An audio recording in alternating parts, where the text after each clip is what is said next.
The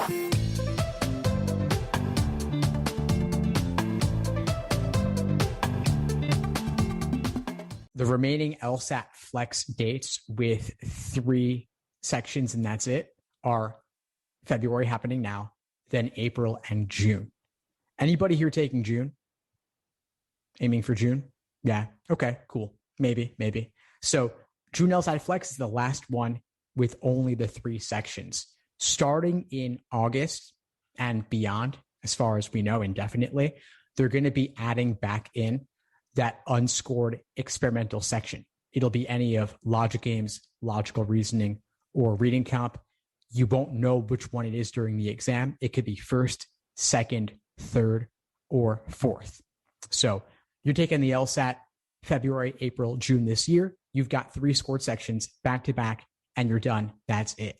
Those of you who are aiming for June or considering June, it's always a possibility that you may end up wanting to retake or needing to retake in August or beyond, in which case you're going to have to do the 4-section version with that extra section. If you do the 4-section version, you will get a break between sections 2 and 3.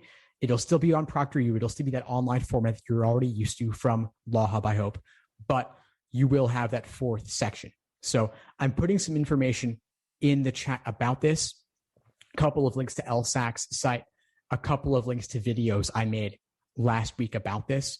Basically, you've got 3 sections only until June.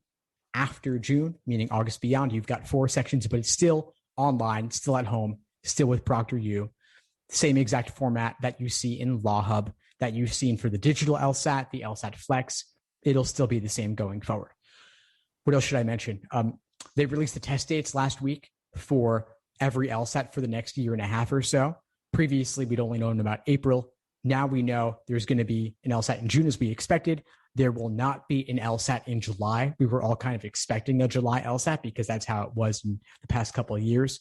But they're going to do it in August instead. So the LSAT is not every single month. It's just almost every single month. So you've got coming up June, August, October, November, then next year, January, February, March, and such.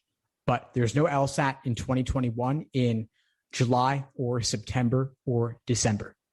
But there's never been an LSAT nearly every month, so that's not especially surprising. I should also mention that for August, they're moving it a little bit earlier. It's going to be starting the week of August 14th. So it'll be earlier than it would have been otherwise. Last year, it was at the end of August. But this is nice because you take it August 14th, you get your score back probably end of August, and then you can apply at the very beginning when applications open in September. The 4th unscored unknown experimental section can be any of logic games, logical reasoning, or reading comp. And they're using that extra 4th unscored section to test out future LSAT questions. So it could be any question type, but might be logical reasoning, might not. But basically, this is a return to before what it was like before LSAT Flex, where you also would always have some unknown experimental section. And basically, you finished the exam and you had 2 sections of logic games. You know, one of those was real, one was experimental, but you don't know which one it was during the exam. Afterwards, of course, you can go online on forums and such, and people can talk about the general details of, did you have the logic game about monkeys? No? Okay, well, if you had it and I didn't, or vice versa, that means that must have been the fake one and the other one was the real one. But it won't necessarily be logical reasoning. Back in the old days when there were 4 sections scored, you'd had 2 LRs, but going forward, we're going to have only 1 scored LR, just like you have for LSAT Flex. Let's see, Atus is asking about how much longer would the LSAT with 4 sections be? Well, you'll have another 35 minutes of solving questions for that extra section, but they're also adding in a break, which I've heard is optional. So between sections 2 and 3, you'll probably get a 10-minute break. It's up to you whether to take it or not, but I'd recommend taking it. Get your chance to go to the bathroom, get your chance to stretch your legs and such, rather than, you don't want to do 4 sections back to back. I think that's quite a lot. So the break is between the 2nd and 3rd sections, Natalie. It's not after the 3rd. So you do 2 sections back to back, get your break, do another 2 sections back to back, and then you're done. Currently with the LSAT Flex on ProctorU, you get a 60-second countdown in between each section. So section 1, 60-second clock starts. Section 2, 60 seconds. Section 3, 60 seconds. I wouldn't really call 60 seconds a break because you're not allowed to leave the room. And it's not a whole lot of time to do anything other than to take a few deep breaths.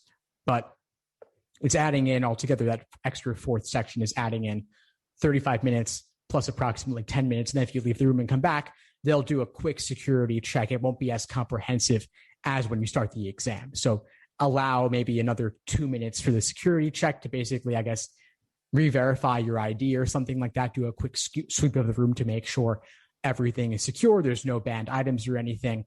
And then you'll restart with the third section. Thanks for tuning into the show. Please subscribe if you haven't done so already to be notified of new episodes as I release them. And feel free to reach out if you need anything at all as you move forward with your prep. I'm happy to help however I can. In the meantime, I'll wish you all the best and take care.